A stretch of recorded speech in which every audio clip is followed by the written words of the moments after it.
जय हिंद दोस्तों।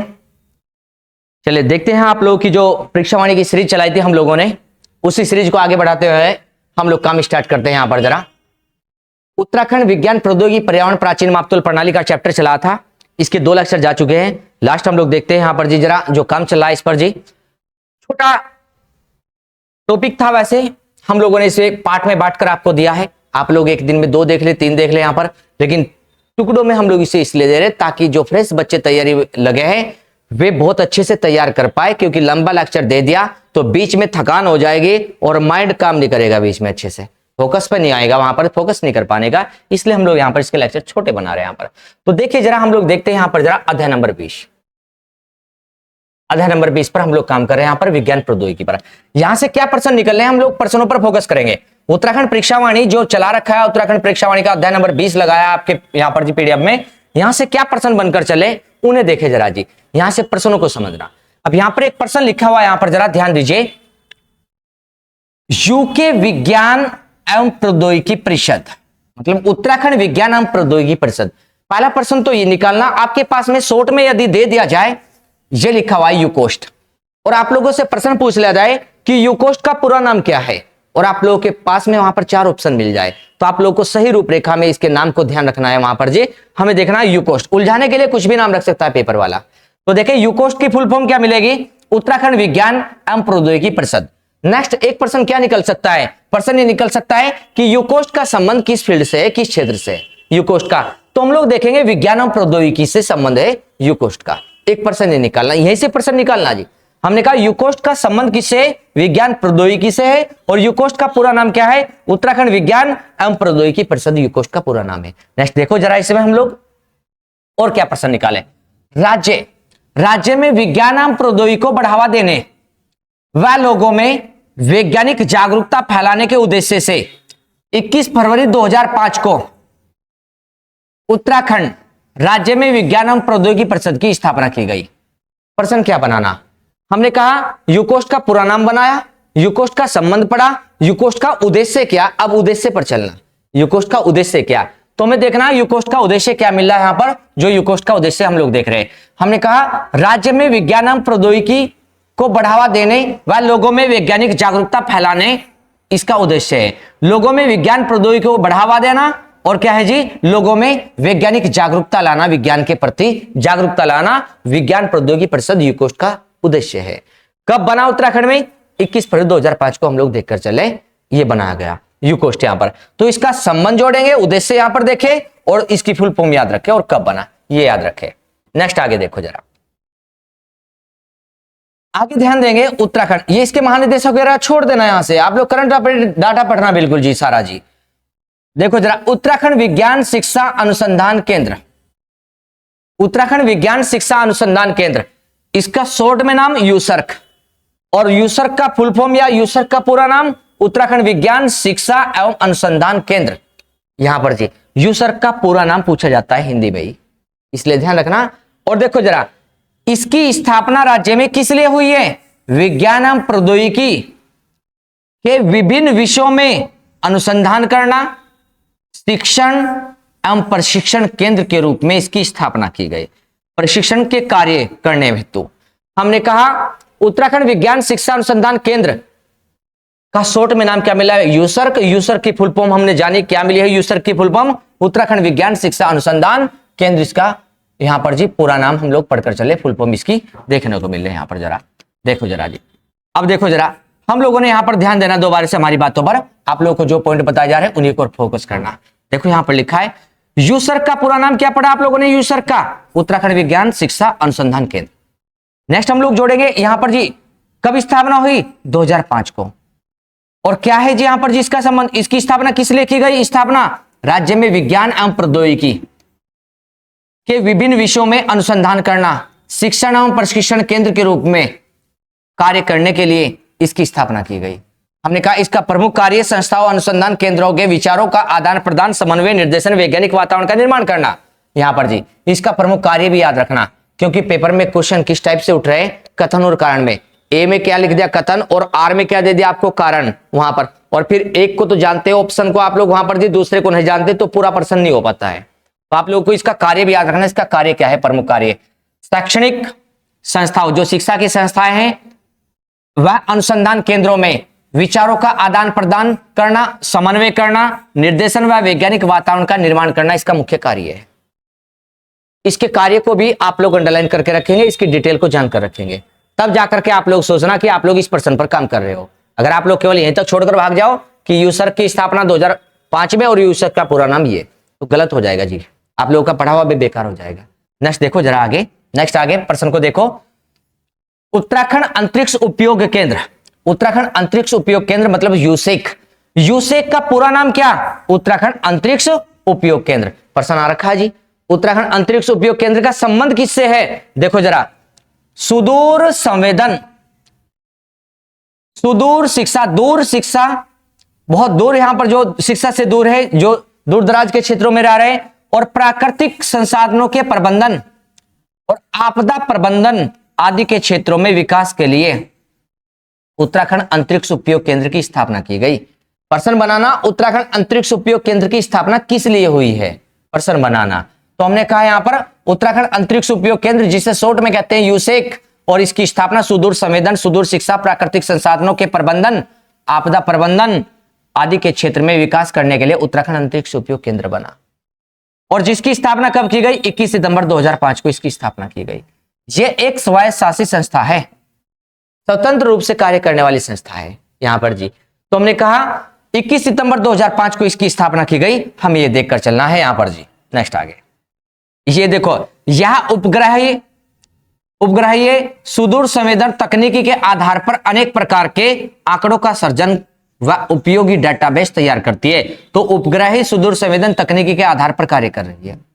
पॉइंट को जोड़कर रखना प्रश्न से, हम जो बात कर रहे हैं, जैसे प्रश्न बना रहे आप लोग भी उसी तरीके से प्रश्न बनाना, आप लोग छोड़कर मत चलना। बस एक की वजह 2 बार वीडियो देखनी पड़ जाए, यदि आपको अगर समझ नहीं आया तो 2 बार से देखना, आप लोग प्रश्न को छोड़ना मत। लेकिन देखो जरा, नेक्स्ट आगे, यूसीबी, यूसीबी का पूरा नाम उत्तराखंड जैव प्रौद्योगिकी परिषद, उत्तराखंड जैव प्रौद्योगिकी परिषद, शॉर्ट में कहते हैं यूसीबी। यूसीबी क्या कार्य कर रही है? हम लोग कहेंगे प्रदेश में जैव प्रौद्योगिकी शोध एवं विकास के लिए, जैव प्रौद्योगिकी शोध एवं विकास के लिए उत्तराखंड जैव प्रौद्योगिकी परिषद की स्थापना हल्दी उधम सिंह नगर, हम लोग देखें यहां पर जी, उधम सिंह नगर में इसकी स्थापना की गई है यहां पर जी, हल्दी क्षेत्र यहां पर जी। और देखो जरा, इसी के साथ में हम लोग देखें जून 2020 में प्रदेश सरकार ने पंडवा डागर नैनीताल में स्थित जैव प्रौद्योगिकी संस्थान, जो कि 2005 से पहले स्टेट वैक्सीन इंस्टीट्यूट के नाम से जाना जाता था, और जिसकी स्थापना 1903 में की गई थी। इतनी सारी बातें छोड़ दो, हमने कहा इतनी सारी बातें नीचे की छोड़ दीजिए। आप लोग जरा यहां पर जरा आइए, आप लोग केवल इतना ध्यान रखें कि इसका संबंध किससे है बस अभी, और आप लोगों को आगे एक पॉइंट पकड़ना हमारे साथ, अभी आगे आने वाला प्रश्न, ठीक है। उत्तराखंड जैव प्रौद्योगिकी परिषद यूसीबी, बस इतना लेना जी अभी, यूसीबी का पूरा नाम। नेक्स्ट आगे, जैव प्रौद्योगिकी शोध एवं विकास के लिए उत्तराखंड में इस परिषद की स्थापना की गई, हल्दी उधम सिंह नगर में इसकी स्थापना की गई। नेक्स्ट पॉइंट को पकड़ना आगे, अब आगे चलिए, देखो जरा नेक्स्ट पॉइंट यहां पर देखना, पंतनगर में है और पंडवा डागर। एक तो पंतनगर में है गोविंद वल्लभ पंत कृषि एवं प्रौद्योगिकी विश्वविद्यालय से लेकर उत्तराखंड जैव प्रौद्योगिकी परिषद के अधीन कर दिया गया है। तो हम लोग देखकर चलेंगे, एक तो पंतनगर में है यूसीबी और दूसरा पंडवा डागर में है, पंडवा डागर और पंतनगर। पंतनगर कहां पड़ता है? पंतनगर उधम सिंह नगर में है, पंतनगर उधम सिंह नगर में है। और पंडवा डागर कहां पड़ता है? ये नैनीताल में है, पंडवा डागर नैनीताल में है, पंडवा डागर नैनीताल में, और पंतनगर कहां पड़ेंगे हम लोग? उधम सिंह नगर में। यहां पर इसे पकड़ कर चलेंगे आप लोग, पंतनगर को और पंडवा डागर को, ठीक है। तो देखें जरा, पंडवा डागर हम लोग पढ़कर चलेंगे, ये नैनीताल में मिलेगा, नैनीताल में मिलेगा पंडवा डागर। इसी में ध्यान रखेंगे आगे जरा हम लोग, जैव विविधता पार्क, एक प्रकार से जैव विविधता पार्क है, ये जैव विविधता आंकलन कर रहा है, यहाँ पर संग्रहण व संरक्षण कर रहा है, केंद्र के रूप में कार्य कर रहा है। इतने ही पॉइंट अंडरलाइन करना बस केवल। हमें प्रश्न कैसे बनाना, 2 बार से आइए, देखो जरा, यहां लिखा है यूसीबी जैव प्रौद्योगिकी परिषद उत्तराखंड में कहां कहां बना? तो जैव प्रौद्योगिकी परिषद 2 जगह पर बना है, एक तो पंतनगर में और दूसरा पंडवा डागर में। पंतनगर उधम सिंह नगर में और पंडवा डागर नैनीताल में बना है। नेक्स्ट प्रश्न पर आइए जरा, रूटेग, रूटेग का पूरा नाम क्या है? रूटेग का पूरा नाम है रूरल टेक्नोलॉजी एक्शन ग्रुप, रूटेग का पूरा नाम। और देखो रूटेग हम लोग देखते हैं किस मंत्रालय के अधीन? विज्ञान एवं प्रौद्योगिकी मंत्रालय के अधीन चल रहा है रूटेग। रूटेग विज्ञान एवं प्रौद्योगिकी मंत्रालय के अधीन चल रहा है रूटेग, और इसका पूरा नाम पढ़ेंगे हम लोग यहां पर जी rural technology action group. Next इसी में देखकर चलेंगे रूटेग। रूटेग का उद्देश्य क्या है? उद्देश्य विज्ञान एवं प्रौद्योगिकी को ग्रामीण क्षेत्रों तक पहुंचाकर लोगों के जीवन स्तर को ऊंचा उठाना इसका उद्देश्य है। लोगों के जीवन स्तर को ऊंचा उठाना इसका उद्देश्य है, यहां पर देखकर चलेंगे। नेक्स्ट आगे हमने कहा रूटेग का पूरा नाम पढ़ना है, कौन से मंत्रालय के अधीन है। नेक्स्ट पढ़ेंगे इसका उद्देश्य क्या है। नेक्स्ट इसका उद्देश्य पूरा नाम इसका रूरल टेक्नोलॉजी एक्शन ग्रुप, और किस मंत्रालय में? विज्ञान प्रौद्योगिकी मंत्रालय में। और देखो उद्देश्य क्या है? विज्ञान प्रौद्योगिकी को ग्रामीण क्षेत्रों तक पहुंचाकर जीवन स्तर को लोगों के ऊंचा उठाना। नेक्स्ट आगे लिखा प्लेनेट अर्थ कार्यक्रम। प्लेनेट अर्थ कार्यक्रम का संबंध किससे जोड़कर चलोगे? देखो जरा, किसने शुरू किया? विज्ञान प्रौद्योगिकी परिषद द्वारा शुरू किया गया। इस कार्यक्रम का उद्देश्य क्या पढ़ेंगे? ऐसी वैज्ञानिक प्रतिभाओं को राज्य एवं देश के सामने लाना है। ऐसी वैज्ञानिक प्रतिभाओं को राज्य एवं देश के सामने लाना है जिन्होंने कोई नवीन अन्वेषण किया हो, कोई नवीन शोध कार्य किया हो, कोई नया आविष्कार किया हो। ऐसी वैज्ञानिक प्रतिभाओं को राज्य के और देश के सामने लाना है जिन्होंने कोई नया आविष्कार किया हो। आप लोग जानते हैं कि हमारे घर परिवार में बहुत से बच्चे इस प्रकार के वहां पर कि कुछ ना कुछ करते रहते हैं साइंस के क्षेत्र में। जिन्होंने कोई नया आविष्कार किया हो उन्हें देश के सामने या राज्य के सामने लाने का काम कौन करेंगे? यहां पर जी प्लेनेट अर्थ कार्यक्रम करेंगे। तो प्लेनेट अर्थ कार्यक्रम का संबंध किससे जोड़ेंगे? जो हम लोग देखते हैं ऐसे वैज्ञानिक कार्य करने वाले जिन्हें कोई जानता भी नहीं है, उन्हें देश के और राज्य के सामने लाने का काम किसका है? प्लेनेट अर्थ कार्यक्रम का उद्देश्य यहां पर यह रखा गया है। देखो आगे जरा, देखो लिखा भी है राज्य देश के सामने लाना, लेकिन साधन और सुविधाओं आदि के अभाव में वह लोगों के सामने ना आ पाया हो, तो इस कारण से ये कार्य करेगा उसके लिए ना। नेक्स्ट आगे देखो विज्ञान धाम। विज्ञान धाम को हम लोग देखे जरा, विज्ञान धाम कहां पर है? विज्ञान धाम झाझरा देहरादून में है। देखो जरा उत्तराखंड में विज्ञान धाम हम लोग पढ़ेंगे। विज्ञान धाम देखो जरा, विज्ञान एवं प्रौद्योगिकी को शिक्षा एवं उद्योग से जोड़ने के क्रम में झाझरा देहरादून में फरवरी 2016 को विज्ञान धाम की स्थापना की गई। झाझरा देहरादून में विज्ञान धाम बना फरवरी 2016 में, और किस लिए बना है? विज्ञान एवं प्रौद्योगिकी को शिक्षा एवं उद्योग से जोड़ने के लिए बना है। विज्ञान प्रौद्योगिकी को शिक्षा एवं उद्योग से जोड़ने के लिए झाझरा देहरादून में बनाया गया है यहां पर जी विज्ञान धाम। और देखो इसी के साथ में हम लोग पढ़ते हैं विज्ञान धाम की स्थापना 2016 में की गई है। 2019 में हम लोग पढ़कर चले, इसी का नाम क्या किया गया? 2019 में हम लोग पढ़ेंगे विवेकानंद भवन। इसका नाम विवेकानंद हम लोग पढ़ेंगे, विवेकानंद भवन किया गया 2019 में। इसका नाम विवेकानंद भवन हुआ। तो 2019 में इसका नाम क्या पढ़ेंगे हम लोग जी? 2019 में इसका नाम विवेकानंद भवन पढ़ेंगे।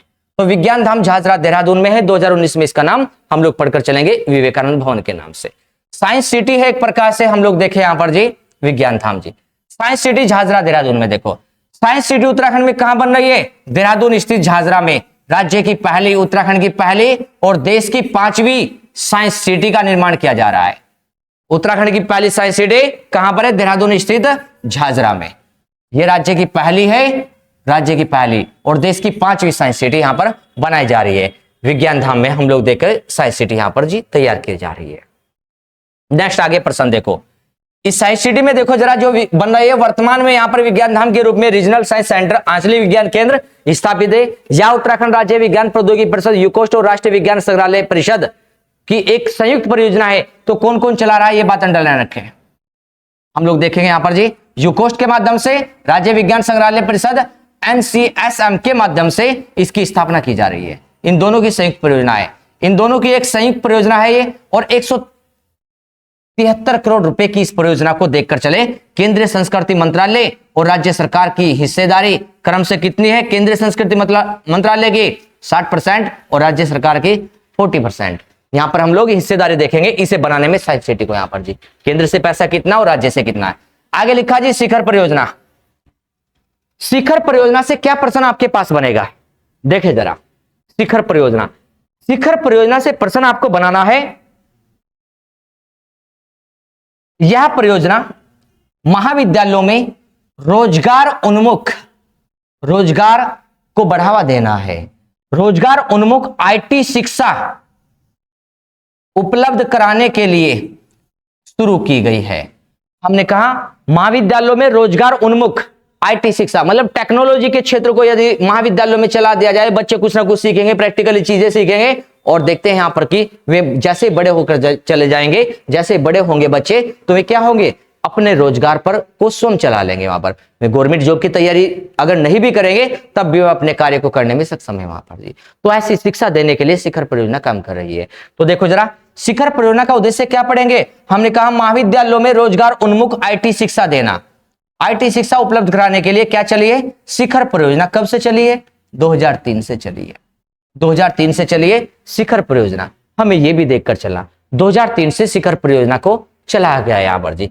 तो यहां पर हम लोगों ने इस पार्ट को देखा, इसके जो पढ़कर चले यहां पर जी। नेक्स्ट आइए जरा इस पर, शिखर परियोजना के बाद नेक्स्ट आगे आइए, शिखर परियोजना के बाद देखेंगे आप लोग जरा, देखो लिखा भी है, महाविद्यालयों में ऐसी कंप्यूटर लैब तैयार की जा रही है जबकि शिक्षा सामग्री एवं प्रमाण पत्र निजी कंपनियों में उपलब्ध कराया जा रहा है। निजी कंपनियों द्वारा विद्यार्थियों को यह कोर्स कम दर पर कराए जाएंगे यहाँ पर जी। तो ये सारी विशेषता लिखी है, आप लोग इन्हें पढ़ना चाहे तो पढ़ भी सकते हैं विशेषता को, बाकी इतना इंपोर्टेंट नहीं है, हमने जो बात की है वहां से प्रश्न निकालना। नेक्स्ट एक आगे प्रश्न है, fibre to the home, FTTH, fibre to the home connection का संबंध किससे जोड़ोगे, fibre to the home connection का संबंध जोड़ोगे, यहां पर ध्यान देकर चलेंगे जरा आप लोग। Fibre to the home connection देखे जरा, fibre to the home connection को आप लोग जोड़कर चलोगे। ग्रामीण क्षेत्रों में डिजिटल समावेशन सामाजिक आर्थिक विकास को बढ़ावा देने के उद्देश्य से राज्य सरकार द्वारा यह योजना शुरू की गई। इसके अंतर्गत प्रदेश की 1114 ग्राम पंचायतों के, देखो इसके अंतर्गत क्या चल रहा है, इसके अंतर्गत प्रदेश राज्य की 1114 ग्राम पंचायतों के सभी सरकारी कार्यालयों निकायों में फ्री वाईफाई की सुविधा प्रदान की जा रही है।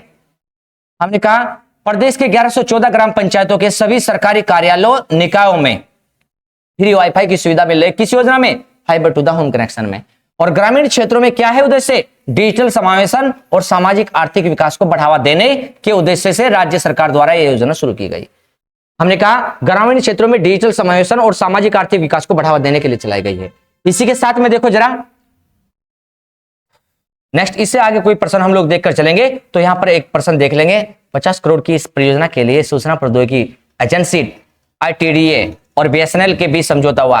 तो ITDA कंपनी, सूचना प्रौद्योगिकी विकास एजेंसी और BSNL के बीच समझौता हुआ इस बात को लेकर के जो कार्य कर रहे हैं यहां पर जी, फ्री वाईफाई देने का।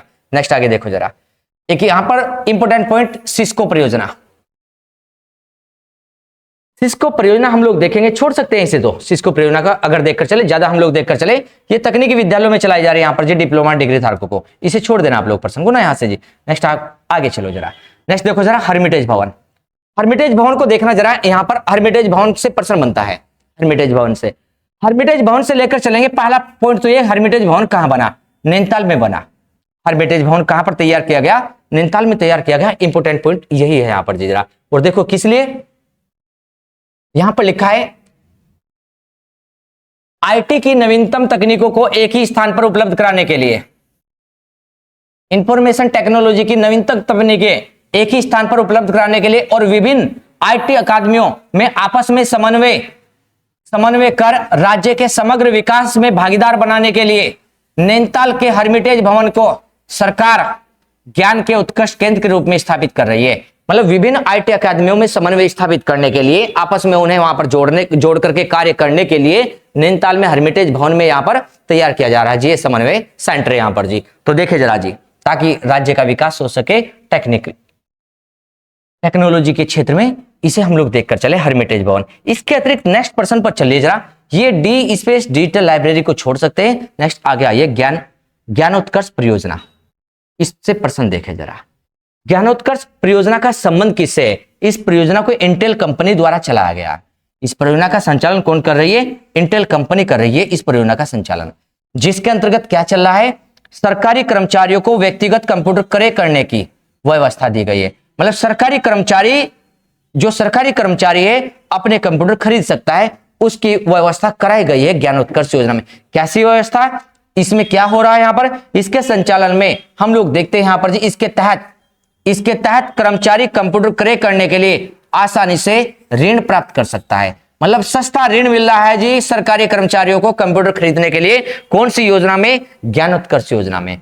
ज्ञानोत्कर्ष योजना में सरकारी कर्मचारी को हम लोग देखते हैं यहां पर जी, सरकारी कर्मचारी को ज्ञानोत्कर्ष योजना में कंप्यूटर क्रय करने के लिए सस्ता ऋण दिया जा रहा है जी, ज्ञानोत्कर्ष योजना में। देखे जरा इसमें, तो प्रश्न बनता है ज्ञानोत्कर्ष योजना का संबंध किससे है? सरकारी कर्मचारियों को कंप्यूटर खरीदने के लिए सस्ता ऋण उपलब्ध कराने के लिए यह योजना चलाई गई। नेक्स्ट आगे मिलता है सूचना प्रौद्योगिकी। सूचना प्रौद्योगिकी को हम लोग जानेंगे जरा। जो सूचना प्रौद्योगिकी वाला पार्ट है यहां पर, इस पार्ट को देखो जरा। सूचना प्रौद्योगिकी के क्षेत्र में राज्य में हम लोग देखेंगे यहां पर जरा क्या कार्य चल रहा है जी। सूचना प्रौद्योगिकी के क्षेत्र में आईटी पार्कों की स्थापना के साथ ही उद्योग जगत को भी आईटी सुविधाओं का लाभ दिया जा रहा है। मतलब यहां पर देखेंगे सूचना प्रौद्योगिकी के क्षेत्र में हमने कहा आईटी पार्क की स्थापना के साथ ही उद्योग जगत में भी प्रॉफिट मिल रहा है यहां पर जी, आईटी सेक्टर का। यहां पर देखो देहरादून के शास्त्र धारा में, बहुत इंपॉर्टेंट है शास्त्र धारा जानना। हम लोग देखते हैं देहरादून में पड़ता है, जो हम लोग देखते हैं गंधक युक्त जल वाला है, जिसमें स्नान करने से अनेक प्रकार के चर्म रोग सही हो जाते हैं शास्त्र धारा जलप्रपात में। तुम लोग जान रहे हैं यहां पर जी देहरादून में शास्त्र धारा जलप्रपात के क्षेत्र में शास्त्र धारा एरिया देखते हैं, क्षेत्र देखते हैं। वहां पर 65 एकड़ में आईटी पार्क बनाया गया है, दून साइबर टावर बनाया गया है 65 एकड़ में। यहां पर विशेषता देखना, देहरादून के शास्त्र धारा में कितने एकड़ में यहां पर देखकर चले, सूचना प्रौद्योगिकी पार्क या आईटी पार्क बना, 65 एकड़ में बना है। नेक्स्ट और देखो सूचना प्रौद्योगिकी एरिया में पंतनगर में भी आईटी पार्क बना, और पंतनगर में तो जैव प्रौद्योगिकी पार्क भी है। तो हमारा एक प्रश्न बन गया, आईटी पार्क भी और बीटी पार्क भी, दोनों। बीटी मतलब बायोटेक्नोलॉजी पार्क पढ़ते हैं यहां पर जी, तो हम लोग पढ़ते हैं आईटी इंफॉर्मेशन टेक्नोलॉजी पढ़ते हैं। तो आईटी बीटी कहां पर है? पंतनगर में मिल गया। देखो आईटी पार्क सूचना प्रौद्योगिकी भी है, और क्या जैव प्रौद्योगिकी मतलब बीटी पार्क भी है, कहां? पंतनगर में। और पंतनगर कहां है? यूएस नगर। यूएस नगर मतलब उधम सिंह नगर। यूएस नगर मतलब उधम सिंह नगर में क्या है जी, आपका यहां पर पंतनगर पड़ता है, और पंतनगर में आईटी बीटी पार्क बना है, सूचना प्रौद्योगिकी भी और यहां पर जी जैव प्रौद्योगिकी भी। और सूचना प्रौद्योगिकी एक कहां है? देहरादून में पड़ा। नेक्स्ट आगे देखो जरा, पार्क की स्थापना की गई माइक्रोसॉफ्ट कंपनी ने देहरादून में आईटी अकादमी बनाई। और देखो जबकि नरेंद्रनगर टिहरी में एचपी कंपनी के द्वारा आईटी अकादमी बनाई गई। आईटी अकादमी नरेंद्रनगर में किसने बनाई? एचपी कंपनी ने बनाई, और देहरादून में आईटी अकादमी बनाने वाली माइक्रोसॉफ्ट कंपनी है। नेक्स्ट देखो इसी सूचना प्रौद्योगिकी में नेक्स्ट पार्ट को देखो, ये लिखा जाए यहां पर जरा, देहरादून के सालाकुई में, सालाकुई देहरादून में पड़ता है, देहरादून के सालाकुई में software technology park of India STPI की स्थापना की गई। Software technology park of India की स्थापना कहां की गई है? देहरादून सालाकुई में की गई है। Software technology park of India Dehradun के सालाकुई में इसकी स्थापना की गई। नेक्स्ट देखे जरा यहां पर जी ई गवर्नेंस का मतलब हम लोग देखेंगे यहां पर जरा किससे है जरा, इलेक्ट्रॉनिक माध्यम से हम लोग सारे सरकारी कामकाज क्या है, हमने कहा कि कागज को छोड़ करके हम लोगों ने कहा सारे डिजिटल रूप में लेकर आना। सारे सरकारी कामकाज को हम लोगों ने कहा कागजों से हट करके डिजिटल रूप में लाने के लिए ई गवर्नेंस वर्ष भी मनाया गया। तो देखो सरकारी कामकाज में शीघ्रता लाने और सरकार के विभिन्न कार्यक्रमों की जानकारी जनता को उपलब्ध कराने के लिए सूचना प्रौद्योगिकी का प्रयोग ही ई गवर्नेंस है। ई गवर्नेंस है, इसके महत्व को देखते हुए राज्य सरकार ने 2001 को ई गवर्नेंस वर्ष घोषित किया गया। तो उत्तराखंड में ई गवर्नेंस वर्ष कब मनाया गया? 2001 में मनाया गया है। और क्या है ई गवर्नेंस का संबंध? सरकार के कामकाज को तुरंत से जनता तक पहुंचा देना, वहां तक उसके कामकाज की सूचना तुरंत से जनता तक पहुंचाने के लिए, और साथ में कागजी कार्रवाई को रोक करके हमने कहा यहां पर टेक्नोलॉजी के माध्यम से ये काम को लेकर आना या डिजिटल माध्यम से कार्य को लेकर आना। तो ई गवर्नेंस का संबंध किससे जोड़ेंगे हम लोग यहां पर जी? ई गवर्नेंस का संबंध जोड़कर चलेंगे कागजी कार्रवाई को रोक करके डिजिटल माध्यम से कार्य को करना यहां पर जी। तो ई गवर्नेंस वर्ष कब घोषित किया? 2001 को घोषित किया गया यहां पर जी। आगे देखो जरा, नेक्स्ट लिखा है ई गवर्नेंस के तहत ही राज्य में भू अभिलेखों के लिए अभिलेख किस यहां पर जी, जो भूमि के दस्तावेज है, भूमि के दस्तावेज के लिए देवभूमि सॉफ्टवेयर बनाया गया। देवभूमि नामक सॉफ्टवेयर पर भूमि से संबंधित जो भी कागजात है आपके सारे देवभूमि नामक सॉफ्टवेयर पर प्राप्त हो जाएंगे। तो हमने कहा भू अभिलेखों के लिए कौन सा सॉफ्टवेयर आया, देवभूमि नामक सॉफ्टवेयर तैयार किया गया। जैसे यहां पर भूमि के लिए खसरा और खतौनी की नकल होती है, कंप्यूटर से आसानी से प्राप्त की जा सकती है। अब यहां पर जी अब देखो जरा, हमने कहा राज्य भू अभिलेखों के लिए देवभूमि नामक सॉफ्टवेयर है। देवभूमि सॉफ्टवेयर का संबंध किससे है, भू अभिलेख से है यहां पर जी। नेक्स्ट देखिए जरा, एक लिखा स्वान राज्य क्षेत्रीय विकास नेटवर्किंग, स्वान का संबंध किससे पढ़ेंगे, स्वान परियोजना के लिए राज्य सरकार व बीएसएनएल के मध्य समझौता किया गया। स्वान के लिए देखो जरा, राज्य सरकार और बीएसएनएल कंपनी के मध्य एक समझौता हुआ स्वान के तहत। स्वान एक हम लोग देखकर चलेंगे, आपस में तहसीलों के मध्य यहां पर जी समन्वय स्थापित करेंगे। एक तहसील को दूसरे तहसील के साथ कनेक्टिविटी कराने के लिए यहां पर स्वान नेटवर्क तैयार किया गया है। स्वान नेटवर्क के माध्यम से तहसीलों को आपस में जोड़ा जाएगा यहां पर जी। तो स्वान नेटवर्क का संबंध हम लोग देखकर चलेंगे। नेक्स्ट पॉइंट पकड़ते हैं, यहां पर कोई इंपोर्टेंट लगता है तो देखिए जरा, यहां पर आइए, एक पोर्टल मिला जी, उत्तरा पोर्टल। राज्य में यूएनडीपी के सहयोग से 105 सरकारी विभाग और संस्थाएं, इनकी सूचना उत्तरा पोर्टल पर उपलब्ध हो जाती है। उत्तराखंड के 105 सरकारी डिपार्टमेंट और संस्थाओं की सूचना उत्तरा पोर्टल से प्राप्त कर सकते हैं यहां पर जी। तो उत्तरा पोर्टल का संबंध भी हम लोग जोड़कर चलेंगे। उत्तरा क्या है, एक पोर्टल है उत्तराखंड में, हम लोग देखकर चलेंगे यहां पर जी। जैसे कृषि पोर्टल पर कृषि संबंधी सूचना, संस्कृति पोर्टल पर सांस्कृतिक संबंधी जानकारी प्राप्त हो जाती है। तो हम लोग इन पोर्टल के माध्यम से भी यहां पर मालूम कर सकते हैं कि कौन सी जानकारी आपको प्राप्त करनी है यहां पर जी। देखिए आगे एक लास्ट क्वेश्चन और देख लीजिए इसमें जरा, यहां पर तरल दर्पण दूरबीन। तरल दर्पण दूरबीन ये पुरानी बुक में नहीं है तो नई बुक में दिया है, पर्सन को ऐड करके चल सकते हैं पुरानी बुक वाले। यहां पर तरल दर्पण दूरबीन लिक्विड मिरर टेलीस्कोप हम लोग देखते हैं मार्च 2023 में एशिया की सबसे बड़ी दूरबीन है। एशिया की सबसे बड़ी अंतरराष्ट्रीय तरल दूरबीन यहां पर देखकर चलेंगे। यहां पर जी अंतरराष्ट्रीय तरल दूरबीन यहां पर देखकर चले हम लोग, एशिया की सबसे बड़ी जो देखकर चलेंगे, लिक्विड मिरर टेलीस्कोप 4 मीटर व्यास की। कहां पर लगाई गई है, उत्तराखंड में लगाई गई है। और उत्तराखंड में हम लोग देखते हैं कहां पर, नैनीताल में।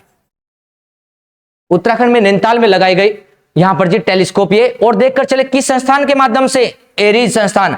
एरीज का पूरा नाम Aryabhatta research institute of observational sciences, ARIES का नाम पढ़ेंगे हम लोग। देखकर चलते हैं एरीज का नाम जरा, यहां पर जरा ध्यान दीजिए जरा, ये लिखा है एरीज।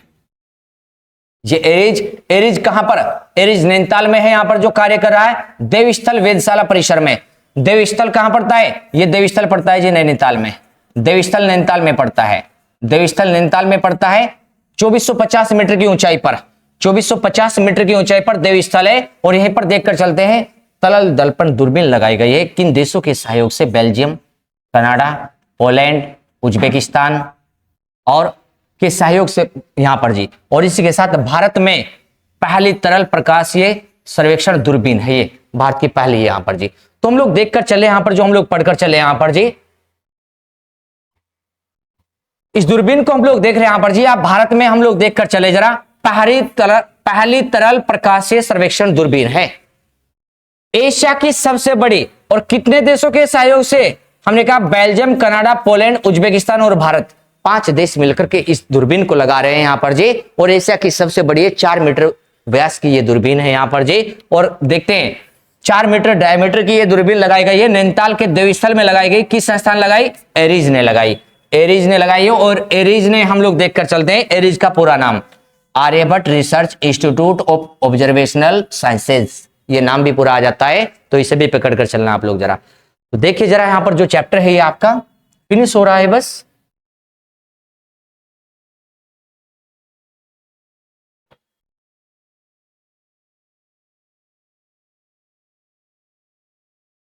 वैसे तो कुछ ज्यादा बचा नहीं, 10 मिनट का टॉपिक है, या 5 मिनट का समाप्त कर दे क्या जी, बताइए बाबू, एंड कर दे, चल ठीक है कर देते हैं। ई डिस्ट्रिक्ट परियोजना, ई डिस्ट्रिक्ट परियोजना हम लोग देखते हैं यहां पर जरा। ई डिस्ट्रिक्ट परियोजना का संबंध भी देखकर चलेंगे। ई डिस्ट्रिक्ट परियोजना का संबंध किससे है, ई डिस्ट्रिक्ट परियोजना चैप्टर फिनिश हो जाएगा, बस 5 मिनट की बात है, जल्दी में कर देते हैं, ठीक है। ई डिस्ट्रिक्ट परियोजना हमने कहा कहां से चली, राज्य में 2009 में पौड़ी जिले से चली।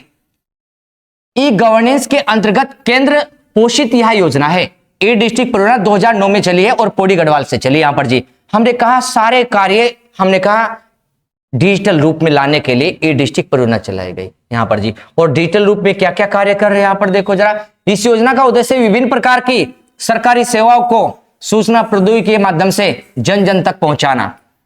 विभिन्न प्रकार की सरकारी सेवाओं को सूचना प्रौद्योगिकी के माध्यम से जन जन तक पहुंचाने के लिए ई डिस्ट्रिक्ट परियोजना चली, ये उद्देश्य याद रखना। और देखो हम लोग देखकर चले यहां पर जरा कब शुरुआत हुई है 2009 में। कहां से शुरुआत? पौड़ी गढ़वाल से ई डिस्ट्रिक्ट परियोजना की शुरुआत की गई है। नेक्स्ट जनाधार ई सेवा। जनाधार ई सेवा को देखते हैं हम लोग यहां पर जरा। जनाधार ई सेवा का संबंध किससे? एक तो प्रश्न ये निकाले।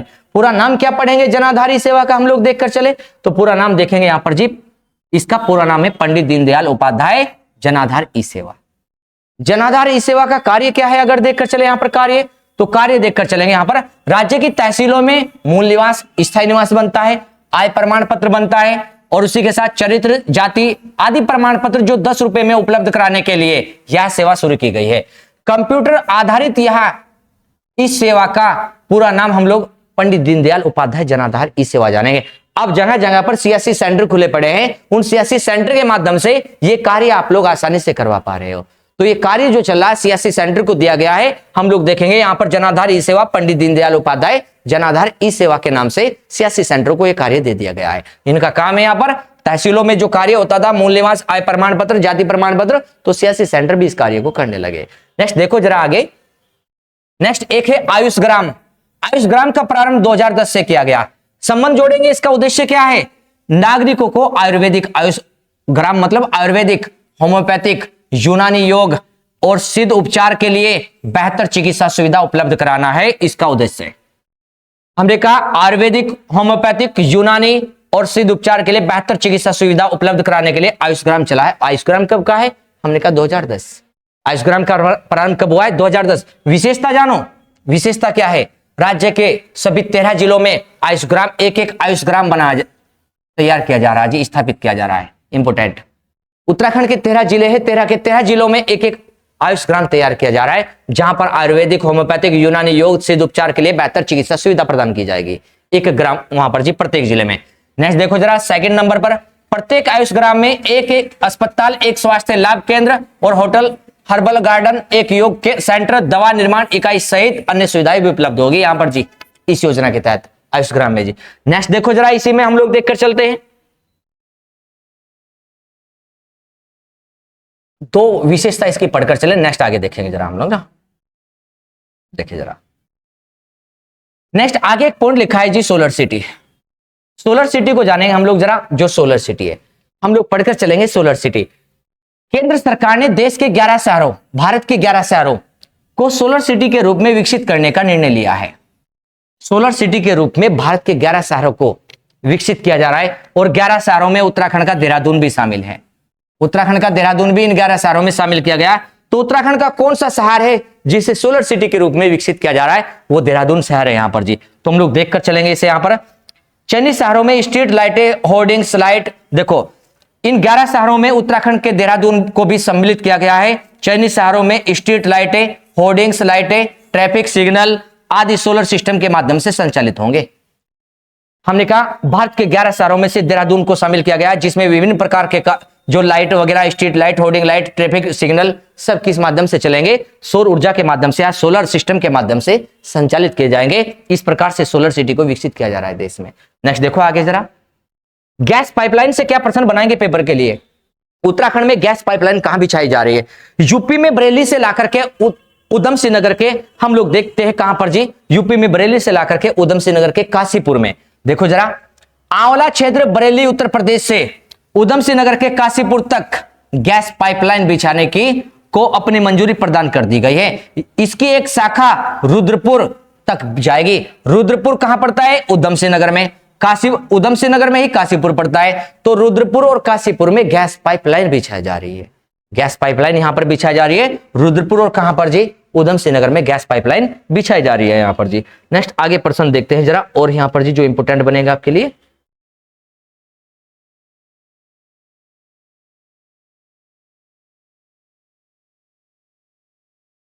नेक्स्ट तो हम लोग कर चुके हैं जी। नेक्स्ट आगे का जो पार्ट है इसका पर्यावरण से लेकर के ये पर्यावरण से लेकर के आगे का पार्ट हम लोग पहले करा चुके हैं इसमें जी। इसी चैप्टर को हम लोगों ने कहां से स्टार्ट किया था, इसकी पहला लेक्चर इसका गया था पर्यावरण से आपके पास। तो आप लोग इसका जब पहला लेक्चर देखोगे तो अध्याय नंबर 20 का पहला लेक्चर पर्यावरण से स्टार्ट किया था। ये स्टार्टिंग का पेज हम लोगों ने लास्ट में किया है यहाँ पर, क्योंकि इंपोर्टेंट टॉपिक यहां से बनकर चला। उसके बाद में जो कम इंपोर्टेंट था वो स्टार्टिंग से उठाया। हालांकि कम इंपोर्टेंट में भी कुछ महत्वपूर्ण प्रश्न थे, उन पर भी फोकस बनाकर चलना है। तो ध्यान रखिए आप लोग जरा यहाँ पर जी, अच्छे से अपना काम करिए। यहाँ पर जो भी स्टडी प्लान आप लोगों ने तैयार किया हुआ है अपना, उसे फोकस करते हुए आप लोग कंटिन्यू काम करिए उस पर। सबसे मेन बात यहाँ पर जीतने की कंपटीशन में एक है, बस लगातार काम करना। अगर आप लोग लगातार काम कर रहे हो किसी विषय पर तो आप लोग जल्दी ही जीत जाओगे। आप लोगों को टीचर मिले ना मिले, आप लोगों ने पहले जो भी सीखा हुआ है उसे आप लोग बार बार रिवाइज करें। अगर आप लोग उस पर रिवाइज करते हुए एक अच्छे गाइडेंस में काम कर ले तो जल्दी ही आप लोग को मंजिल प्राप्त हो जाती है वहां पर जी। तो आप लोग बार बार रिवाइज पर फोकस करिए अपने प्रत्येक प्रश्न को सही करने के लिए। इतना सोच बनाइए बस केवल कि आप लोगों ने जो पढ़ रखा है वहां पर वो पढ़ा हुआ गलत ना हो। बस अगर वो पढ़ा हुआ गलत हो गया तो आप लोग उसी समय से पीछे हटना स्टार्ट हो जाएंगे। इसलिए आप लोग एक बात पर और फोकस रखें कि सोर्स को लिमिट रखें। जीत का सबसे बड़ा पहलू यही है कि आप लोग लगातार काम करें और सोर्स को लिमिट रख करके पेपर वाले के अकॉर्डिंग डिमांड क्या है उसके अकॉर्डिंग पढ़े बस वहां पर जी। तो ध्यान रखिए और अच्छे से पढ़ाई करिए। मिलते हैं नेक्स्ट क्लास में आप लोगों से हम लोग। धन्यवाद। जय भारत, जय उत्तराखंड।